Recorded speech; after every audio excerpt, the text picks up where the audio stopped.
Assalamualaikum warahmatullahi wabarakatuh. Salam sehat, Sobat ID Jatim Channel semua.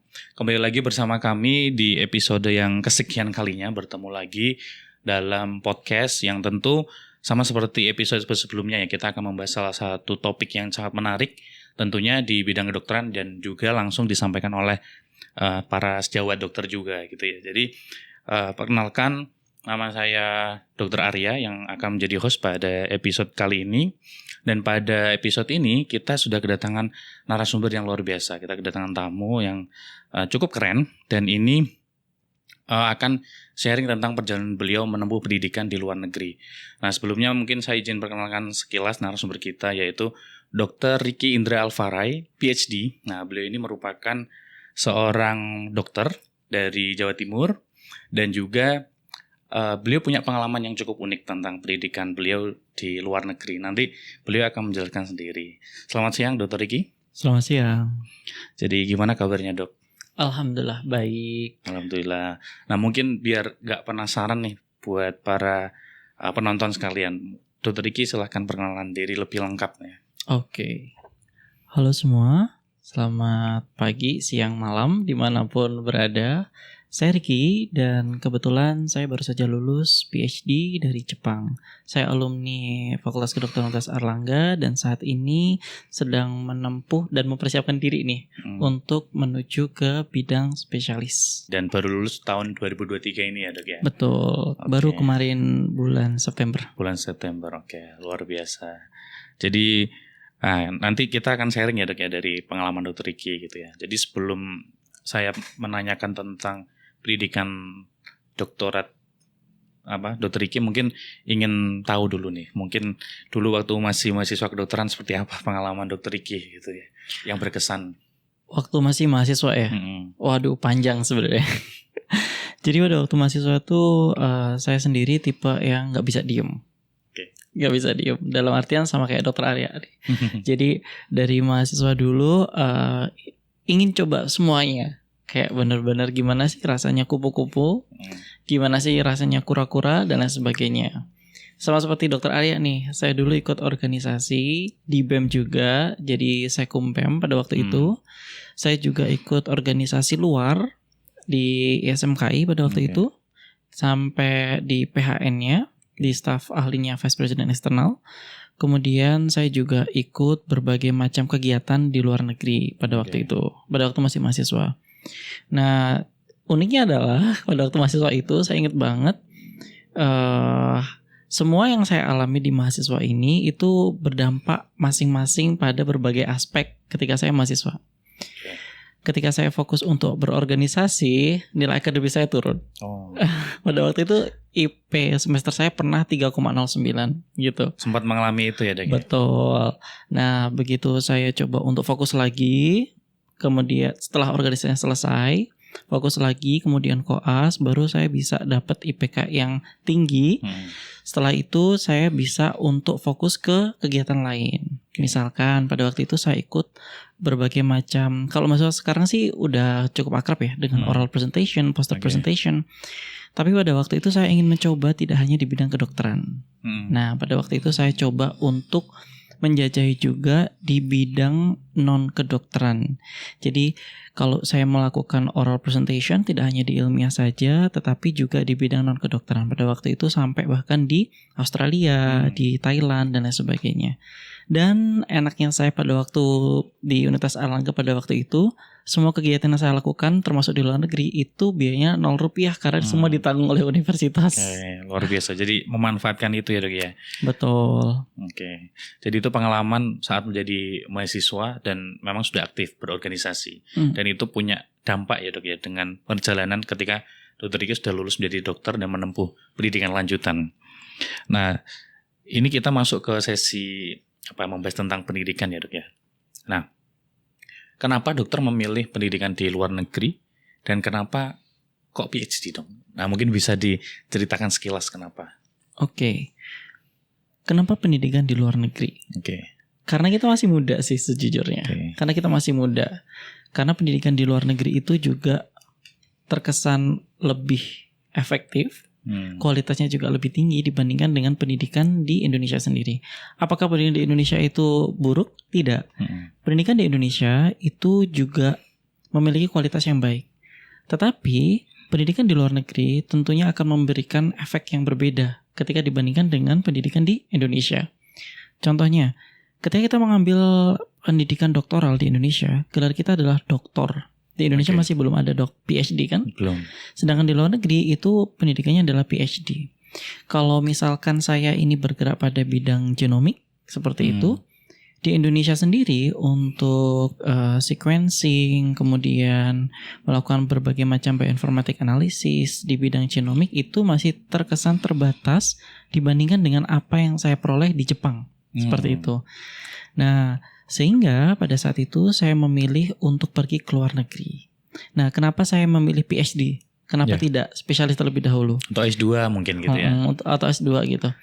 Karena setelah lulus dokter, saya berpikiran bahwa ketika nanti saya sudah berkeluarga, ketika nanti saya sudah spesialis, sudah bisa merasakan uang seperti itu, kuliah ke luar negeri mungkin akan menjadi rasa yang malas.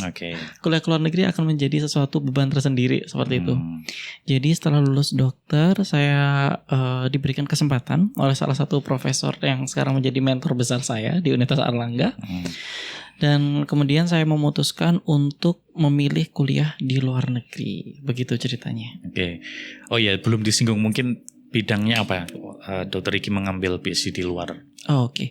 Sebenarnya pada waktu itu saya tertarik untuk bidang penyakit dalam ya. Jadi saya mencoba sebelumnya itu saya mencoba menjajaki berbagai bidang yang saya tertarik. Terutama ketika koas. Ketika koas dan baru saja lulus itu saya mencoba menjajaki beberapa bidang yang menurut saya menarik, misalkan pediatri, interna dan lain sebagainya begitu. Saya mencoba untuk magang ke beberapa profesor-profesor besar di Universitas Airlangga dan saya mendapati bahwa bidang penyakit dalam merupakan bidang yang menurut saya paling menarik seperti itu. Nah, sehingga pada waktu itu saya mencoba untuk menjajaki penelitian di bidang penyakit dalam. Nah, mendapatkannya itu adalah di bidang gastroenterology dan H. pylori, Helicobacter pylori. Nah, dari klinik ke genomiknya seperti itu. Jadi tentang Helicobacter pylori ya, Dok, yang betul. Itu riset-risetnya berhubungan sama gastroenterologi. Betul. H. pylori kita hubungkan dengan clinical, terutama di gastroduodenal intestinal disease, gastric cancer, GERD, kemudian gastritis dan lain sebagainya. Luar biasa ya. Jadi Dr. Ricky lulus dokter gitu ya. Waktu koas menjajaki beberapa gitu yang ingin didalami yang mana, akhirnya menemukan dan memutuskan untuk mengambil studi lanjut di bidang penyakit dalam, khususnya di bidang tersebut. Nah, ini berarti Dr. Ricky kuliah di Jepang dengan beasiswa ya, Dok ya? Betul. Nah, mungkin boleh diceritakan beasiswanya itu apa, lalu dapat informasi dari mana, dan mungkin proses yang Dr. Ricky alami itu seperti apa waktu menyiapkan beasiswa itu. Jadi saya mendapatkan beasiswa namanya itu MAX. Kalau bahasa Jepang itu Mouka Gakusho. Jadi MAX itu adalah beasiswa dari pemerintah Jepang, di mana dia diberikan beasiswa berupa fully funded. Jadi kehidupan sehari-harinya ditanggung, biaya annual fee-nya universitas juga ditanggung, seperti itu. Saya mendapatkan informasi dari profesor saya tadi, dari mentor saya yang utama ini tadi di Universitas Airlangga. Jadi sebenarnya pada waktu saya mahasiswa dulu saya mendapatkan beberapa tawaran seperti itu. Tetapi yang menurut saya paling linear dengan keinginan saya adalah tawaran dari beliau ini. Beliau sangat baik menunjukkan bagaimana prosesnya. Jadi pada waktu itu kebetulan Universitas Airlangga sudah memiliki perjanjian seperti itu, U2U namanya. Jadi perjanjian ini bisa memberikan saya green pass. Jadi tidak perlu seperti G2G kan ada seleksinya di bidang di nasional, ada seleksinya, nanti ada seksi bahasa Jepang dan lain sebagainya. Sedangkan saya nanti hanya seleksi pada universitasnya. Kalau seandainya saya diterima di universitas tersebut, ya saya mendapatkan beasiswanya seperti itu. Gitu ya. Nah, jadi seleksinya itu langsung di universitasnya. Sedangkan kalau misalkan Max G2G itu harus lolos seleksi Max-nya dan harus lolos universitasnya. Itu yang membedakan. Oke, jadi UNER memiliki Green Pass U2U ke beberapa universitas, salah satu di universitas saya. Dan pada waktu itu akhirnya saya melakukan seleksi pertama itu pemberkasan terlebih dahulu. Oke. Mulai dari minimal IPK, kemudian dari CV, kemudian juga dari proposal penelitiannya. Juga kalau tidak salah pada waktu itu dilihat juga dari riwayat publikasi seperti itu. Nah, setelah itu ada tes wawancara begitu. Okay. Nah, saya ingat banget pada waktu tahun saya, jadi satu universitas itu hanya dipilih 2 orang. 2 orang dari semua fakultas. Oke. Jadi itu untuk diterima di kampusnya. Betul, diterima di kampusnya dengan jatah max. Oke. Nah, jadi kalau misalkan FEB itu ada 5 kandidat, terus habis itu dari Fakultas Keperawatan ada 10 kandidat, dari FK-nya itu biasa paling banyak. Ada berapa kandidat seperti itu, semuanya ini hanya dipilih 2 orang seperti itu. Dan saya ingat banget pada waktu itu profesor saya dari Jepang, kita nyebutnya sensei ya. Sensei saya pada waktu itu bilang, coba dulu, tapi jangan terlalu jangan terlalu yakin karena saingannya juga terlalu berat-berat. Bukan berarti mudah seperti itu, seperti tahun-tahun sebelumnya. Kalau kakak-kakak senior saya itu memiliki Green Pass dalam artian sensei saya itu punya grant yang pasti bisa menerima 1 mahasiswa. Pada saat sensei saya udah kehabisan grant itu. Jadi saya benar-benar harus seleksi. Jadi pada waktu itu saya ingat banget teman-teman seleksi saya itu ada dari Mongolia, dari negara di Afrika, ada beberapa negara di Asia yang lainnya. Itu yang saya ketahui di fakultas kedokterannya. Belum yang saya ketahui di fakultas lainnya gitu. Dan yang saya ingat banget saya sempat kepoin CV mereka bagus-bagus gitu. Kebanyakan orang-orang yang sudah PhD yang datang ke sana itu adalah mereka yang sudah spesialis dan gastroenterologi. Dalam artian mereka udah usianya 34, 33, 35 seperti itu. Yang muda-muda maksudnya yang baru lulus dari dokter kemudian apply itu jarang sekali gitu. Jadi bisa bayangin ya, saya baru lulus terus kemudian harus berkompetisi melawan beliau-beliaunya sudah expert begitu. Jadi pada waktu itu saya coba untuk berdoa terutama karena kita udah coba untuk memasukkan berkas kemudian wawancara. Nah, kebetulan pada waktu itu yang ajaib adalah saya bersyukurnya dari sekian banyak orang itu akhirnya diterima 2 orang saja dan itu kebetulan kita sama-sama di satu lab. Gitu. Nah, itu teman saya dari Mongolia. Nah, dari Mongolia ini dia pintar banget. Dia peringkat 1-nya Fakultas Kedokteran terbaik di Mongolia. Jadi kayak peringkat 1-nya UI, UGM, UNER lah. Jadi pada waktu itu saya ingat banget saya harus berkompetisi dengan dia gitu. Tapi alhamdulillahnya adalah kita bisa sama-sama diterima di sana. Jadi itu prosesnya. Oke, jadi cukup panjang ya Dok ya. Jadi ya memang sistemnya tadi dengan U2U gitu ya, yang artinya bersaing dengan para kandidat juga yang dari Universitas Erlangga, tapi untuk di labnya itu juga ada kuota gitu ya Dok. Betul, di universitas sananya yang ada kuota. Ya, yang di sananya ya. Betul. Oke. Nah, kalau boleh tahu itu dokter kan tadi ya membandingkan dengan yang lain-lain sudah lulus sebagai spesialis dan lain sebagainya. Lalu dokter waktu itu lulus dokter umum. Betul.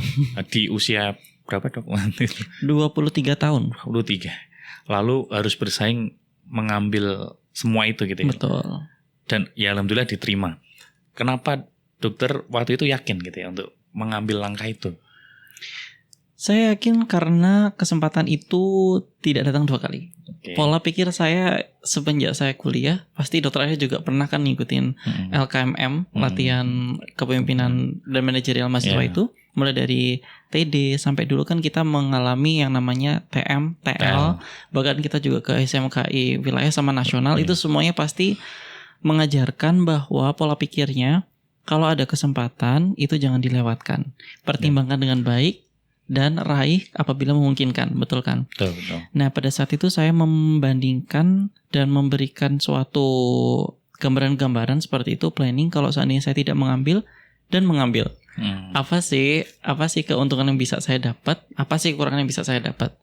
Dan saya konsultasikan kepada para senior-senior yang sudah ada di sana. Saya konsultasikan dengan orang-orang yang langsung senior-senior yang sudah langsung spesialis dan sebagainya. Pada waktu itu saya yakin bahwa saya harus berangkat adalah kalau seandainya saya tunda sekarang, Pertama, kesempatan itu tidak bisa datang 2 kali.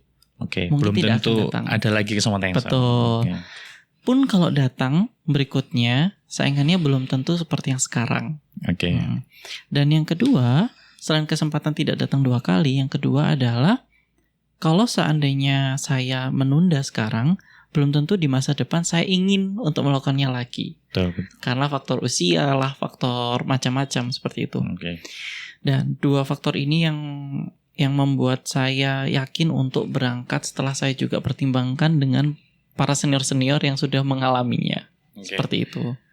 Tadi berarti ada ini ya, kan Dokter Riki tentu tidak tidak tanpa pertimbangan pasti. Betul.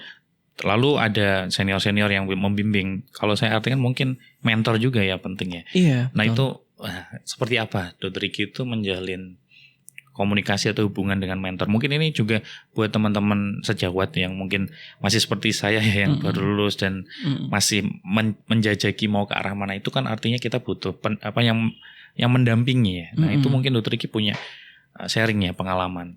Bagaimana sih kita bisa mendapatkan seorang mentor yang tepat, atau mungkin seberapa penting deh memiliki mentor itu untuk karir pathway-nya kita.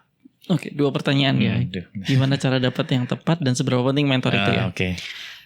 Kalau saya sih gimana cara dapetinnya adalah saya coba list dulu keinginan saya. Prioritas saya itu keinginannya seperti apa di masa depan. Passion saya ternyata di sini, seperti itu. Yang saya inginkan adalah di sini. Kemudian saya coba mencari mentor di bidang tersebut, di bidang yang saya inginkan. Dan saya list kira-kira yang beliau-beliaunya itu bisa mengembangkan, bisa membantu untuk saya berkembang, paling baik itu yang mana. Okay. Nah, kemudian saya pilihlah beliau seperti itu. Nah, seberapa penting mentor itu? Penting sekali. Kenapa? Karena kalau kita bekerja sendiri, belajar sendiri dari 0 sampai akhir, tanpa ada support dari mentor, tanpa adanya sumbangsi dari mentor, itu akan sangat teramat berat. Okay. Kenapa? Karena mentor itu beliau yang sudah punya jalan, beliau yang sudah punya pengalaman, beliau yang tahu bagaimana seluk-beluk di dunia tersebut. Okay. Kalau seandainya kita tidak belajar dari beliau, kalau seandainya kita tidak mendapatkan pertolongan dari beliau, kita akan sangat sulit menembus berbagai macam rintangan yang ada di depan gitu. Okay. Nah, caranya untuk mendapatkan mentor yang baik, kemudian sesuai dengan kita dan lain sebagainya, itu kembali ke masing-masing ya. Okay. Tapi kalau saya pribadi, saya melihat personality beliau. Apakah beliau itu care dengan adik-adiknya? Apakah beliau itu bisa untuk berkembang bersama dan lain sebagainya, itu sangatlah penting. Yang saya dapatkan kebanyakan di Universitas Airlangga itu mementorkan mahasiswanya untuk sama-sama berkembang. Nah, itu yang saya suka di lingkungan Universitas Airlangga. Kebanyakan mentor-mentor dari Universitas Airlangga itu, beliau-beliaunya itu ingin supaya adik-adiknya juga berkembang. Nah, itu adalah kunci utama nih. Kunci utama itu, dan yang kedua adalah beliaunya bisa konsisten dan mensupport dengan baik. Jadi kalau misalkan kita di awal didorong tapi di akhir-akhir ditinggalkan, itu akan sangat percuma. Jadi mentor yang baik adalah di awal disupport, kemudian terus diiringi seperti itu sampai nantinya bisa menjadi orang sukses. Sampai sekarang pun saya masih diiringi. Masih diiringi karena saya sendiri merasa saya masih istilahnya ya belum matang seperti itu. Dan beliaunya bisa sabar, konsisten. Dari saya dulu belum bisa nulis. Tulisan saya dulu waktu tulisan ilmiah saya itu acak-acakan lah gitu. Sampai sekarang saya bisa menulis seperti itu dan berusaha untuk publikasi, semuanya berkat bimbingan beliau. Begitu. Beliau yang di sini maupun beliau yang di Jepang. Senseinya tadi. Jadi artinya kan kalau kita ingin memulai sebuah proses gitu ya Dok ya, untuk berkarir, terutama mentor punya peran yang sangat krusial tentu. Lalu kita juga itu ya, kalau Dr. Riki tadi menyampaikan membuat list ya, apa sih yang ingin kita lakukan gitu, atau mungkin yang akan kita pilih gitu ya. Lalu dari situ kita baru menentukan kira-kira siapa mentor yang berpotensi gitu ya. Lalu kita memberanikan diri ya, tentu harus berani untuk datang ya, untuk berguru gitu ya kalau Betul. kita bilang ya. Betul. Dan penting juga kita untuk membuktikan diri sih. Oh ya, itu penting. Membuktikan diri. Karena kalau kita datang saja tapi kitanya sendiri tidak konsisten, tidak membuktikan diri bahwa kita mampu dan kita berniat untuk mampu, percuma gitu. Sehebat apapun mentornya, kalau kita sendiri tidak mampu atau tidak punya kemauan yang kuat, akan percuma sih.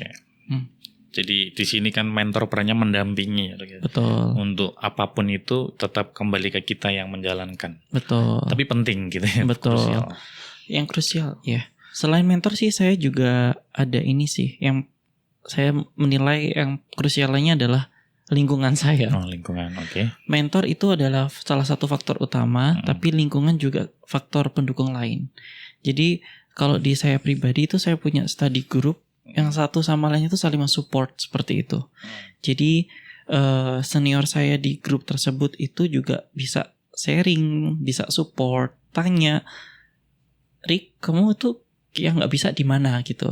Ini kenapa belum jalan ya? Ayo, butuh bantuan apa? Seperti itu. Itu penting banget sih.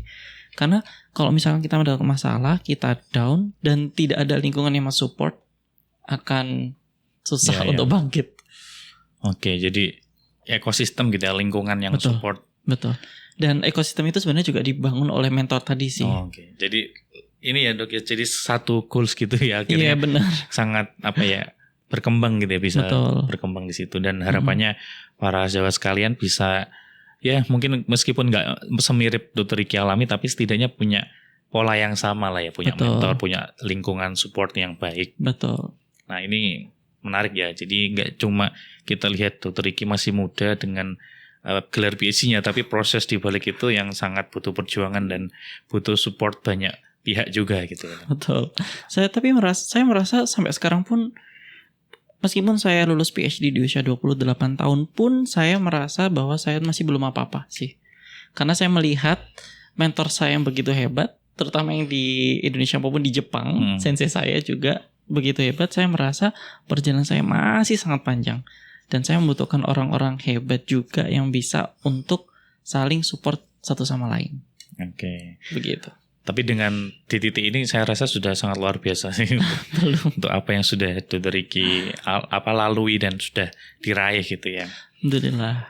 Jadi, nah ini kita mungkin bergeser sedikit tentang pendidikan ya, proses Dok ya. Oke. Tadi persiapan, lalu sudah membahas tentang bagaimana support Dr. Ricky. Mungkin ini pengen penasaran sih saya tentang bagaimana kita belajar di Jepang gitu ya.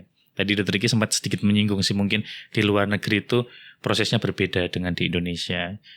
Nah mungkin kalau spesifik di Jepang sebagai seorang dokter yang pernah menempuh pendidikan cukup lama ya, 4 tahun Dok, apa yang membuat Dr. Ricky itu sangat terkesan dengan sistem pendidikan di sana, dan apa yang membuat Dr. Ricky itu menyarankan orang untuk nggak apa-apa sekolah di sana, itu benefitnya ada banyak gitu, mungkin bisa dijelaskan.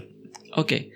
Kalau saya pribadi, kenapa saya pilih yang di Jepang adalah pertama, culture-nya itu tidak jauh berbeda dengan Indonesia. Oke. Kecuali untuk culture kerja dan culture pendidikannya. Kalau culture orang-orangnya tidak jauh beda dengan di Indonesia. Dan itu menciptakan lingkungan yang nyaman untuk saya. Yang kedua, teknologi sarana prasarana di sana dibandingkan dengan di Indonesia itu jauh. Jauh itu dalam artian bukan selalu jauh di berbagai macam bidang ya. Oke. Kalau kita berbicara mengenai laboratory, lab eksperimen, kemudian juga genome analysis seperti itu, di hal yang sekarang ini saya alami di H. pylori dan gastroduodenal, intestinal juga, saya merasa bahwa di sana segala sesuatu itu mudah. Oke. Saya ingin melakukan wet lab seperti itu, mulai dari yang simple PCR, kemudian saya melakukan Western blot, kemudian saya melakukan berbagai macam protein eksperimen, RNA extraction, real time PCR seperti itu, bahkan sampai yang advance saya melakukan cell culture seperti stem cell culture seperti itu, dan lain sebagainya. Itu di sana sangat mudah. Di sana semuanya yang berpikir mengenai biayanya adalah senseinya. Contoh nyata, saya ingin untuk melakukan penelitian dengan menggunakan gasteroid. Gasteroid itu adalah sel gaster normal. Jadi dari stem cell, adult stem cell kita jadikan mini organoid gitu. Jadi namanya adalah gasteroid. Jadi dia benar-benar punya struktur 3D gitu. Nah, ini kalau misalnya dilakukan di Indonesia biayanya sangat besar gitu. Tapi kalau di Jepang, saya diberikan kesempatan oleh sensei untuk belajar dari awal. Kemudian saya dipanggilkan sensei dari departemen lain atau universitas lain untuk mengajarkan saya gimana cara melakukannya yang benar. Dan sensei nggak takut kehilangan uang untuk muridnya belajar. Ketika muridnya selesai belajar, itu saya butuh waktu 3 tahun loh untuk establish itu. Jadi sebelumnya itu belum pernah ada. Jadi kita mengestablishkan suatu metode yang baru di laboratorium saya. Nah, ketika kita belajar gimana caranya untuk mengestablishkan metode, itu kan keluar biaya banyak sekali ya. Yeah. Satu reagen itu bisa 10 juta, 20 juta. Itu kayak sesuatu yang gampang untuk dibuang kalau misalkan masih uji coba dan gagal seperti itu. Tapi sensei sabar. Dalam waktu 2 tahun, 3 tahun, dan akhirnya sekarang publish lah metode untuk organoid di lab saya. Dan sekarang kita sedang melakukan research mengenai organoid tersebut. Nah, proses seperti ini kalau misalnya dilakukan di Indonesia itu sepertinya sesuatu yang sulit. Kenapa? Karena di Indonesia itu prosesnya itu biasanya dilakukan 2 tahun, 3 tahun, ataupun 5 tahun, dan masing-masing tahunnya ini harus ada luaran. Begitu. Iya, betul. Luaran publikasinya gitu. Iya. Dan kalau misalkan tahun pertama, tahun kedua nggak ada luarannya, biasanya dana yang turun juga akan berkurang, di-cut atau dan lain sebagainya. Hal-hal ribet seperti itu biasanya kalau di Jepang itu yang memikirkan adalah sensei-senseinya. Jadi mahasiswanya fokus belajar aja. Dana dan lain sebagainya itu saya yang mengatur gitu. Itu jadi kayak dana, kemudian fasilitas itu semua di sana lengkap. Karena kalau misalkan saya minta sesuatu langsung dibelikan. Misalkan saya minta buat cell imager gitu. Cell imagingnya di lab saya belum ada. Kemudian kita coba minta dibelikan seperti itu dengan biaya yang besar. Contoh lain itu wet lab ya. Contoh lain adalah di bidang genomik. Di bidang genomik itu saya berusaha untuk, dan kolaborator saya berusaha untuk membuat software. Saya ingin membuat software yang mempermudah analisis dari genomiknya bakteri H. pylori tadi, seperti itu. Kalau di Indonesia itu kan susah. Pertama mentornya mungkin maksudnya bukan mentor H. pylori-nya. Kalau mentor H. pylori gastroenterology-nya itu sudah sangat hebat, tetapi mentor untuk pembuatan software yang mengerti mengenai bioinformatik dan lain sebagainya itu mungkin terbatas kalau di Indonesia. Kalau di Jepang, sensei saya juga bukan ahli sekali di bidang tersebut, tetapi beliau meminta teman beliau untuk mengajarkan saya. Nah, jadi beliau meminta teman beliau, saya bahkan dikirim ke Shanghai pada waktu itu 1 bulan untuk belajar. Kemudian beliau juga mengeluarkan uang untuk meng-hire company untuk membantu saya. Bayangkan supportnya seperti itu. Sampai sekarang kita akan membuat suatu software dan akan segera publish tersebut. Itu semua mulai dari pembelajaran, dikirim ke luar negeri dan sebagainya itu kalau misalkan kita lakukan di Indonesia dengan kemampuan mentor saya yang sekarang di Indonesia itu mungkin akan dilakukan, maksudnya dengan mudah bisa dilakukan. Tetapi kalau di Jepang itu tanpa effort istilahnya. Gitu. Kalau di Indonesia masih dengan perlu effort gitu, kalau di Jepang tanpa effort gitu. Jadi sarana prasarana itu serba lengkap di sana. Teknologinya juga tinggi. Kalau di Indonesia itu sequencingnya itu masih bisa dihitung jari di beberapa universitas. Di Jepang bahkan universitas kecil pun mereka udah punya sequencer. Itu bedanya sih. Jadi, untuk menggambarkan. Pertama tadi dari kultur ya yang masih mirip gitu ya dengan Indonesia. Betul. Lalu yang kedua terutama dari teknologi ya. Dan kemudahan fasilitas untuk mengembangkan riset terutama. Betul. Menarik ya, jadi ada perspektif yang baru gitu ya tentang kenapa kok memilih Jepang terutama untuk di bidang kedokteran gitu kan, kita sebagai seorang dokter. Betul. Dan ya saya rasa sih sebagai alumni UNER juga memang cukup banyak ya dari alumni-alumni yang berangkat untuk sekolah di sana ya Dok ya. Jadi memang artinya kan memang sudah menjadi sesuatu yang cukup menarik ya untuk para sejawat yang ingin belajar di sana karena memang sudah dibuktikan juga oleh beberapa dokter yang juga belajar di sana. Oke, jadi ini memang cukup panjang sih kita kalau mau bahas ini, apalagi dokter itu selama pendidikan pasti punya banyak pengalaman. Tapi mungkin karena waktu yang terbatas, kita ingin dengar sih pesan dari Dr. Ricky untuk para sejawat, entah itu para dokter atau mungkin untuk para mahasiswa yang masih kuliah ya di kedokteran. Nah, tentang semangat belajar atau mungkin yang ingin seperti Dr. Ricky gitu, yang jejak karirnya itu ingin meniru seperti jenengan. Mungkin bisa memberikan pesan gitu ya, kira-kira apa yang harus dipersiapkan, lalu apa yang harus dimiliki gitu. Silakan sebagai pesan penutup. Oke. Jadi kalau saya sendiri sih pesannya adalah siapkan sedini mungkin. Tahu keinginan sedini mungkin itu bagus. Kalau saya dulu keinginan saya tahu setelah koas. Itu menurut saya sudah agak terlambat ya. Tapi kalau misalnya kita tahu sedini mungkin, kita bisa mempersiapkan juga sedini mungkin. Jadi tahu sedini mungkin keinginan kita itu apa. Kalau sekarang itu kita masih tersesat dan belum tahu keinginan kita apa, jalan yang paling mudah adalah ngelihat senior-senior kita yang sudah established. Apakah kita ingin sebagai internis misalkan, apa kita ingin sebagai pediatrik misalkan kalau misalnya klinisi, ataukah kita ingin sebagai seorang peneliti, generasi peneliti, ataukah kita ingin menjadi generasi pengajar, ataukah tiga-tiganya juga sangat bisa. Mungkin gitu, atau di struktural juga bisa. Tentukan keinginan tersebut. Yang kedua adalah lakukan persiapan sedini mungkin dan sebaik mungkin. Kalau seandainya saya kan keinginan saya di bidang penelitian, saya mulai belajar menulis itu pada waktu koas dan itu menurut saya terlambat. Kenapa? Karena ketika kita koas, kita baru menjajaki istilahnya apa ya? Suatu fase di mana kita itu lebih fokus ke klinik mestinya seperti itu. Kalau kita belajarnya menulis pada waktu kita koas, itu tidak sebanding dengan ketika kita belajar menulis ketika kita preklinik. Karena di preklinik itu sangat teramat banyak waktu untuk menulis. Sedangkan di koas kita harus fokus pada klinik gitu.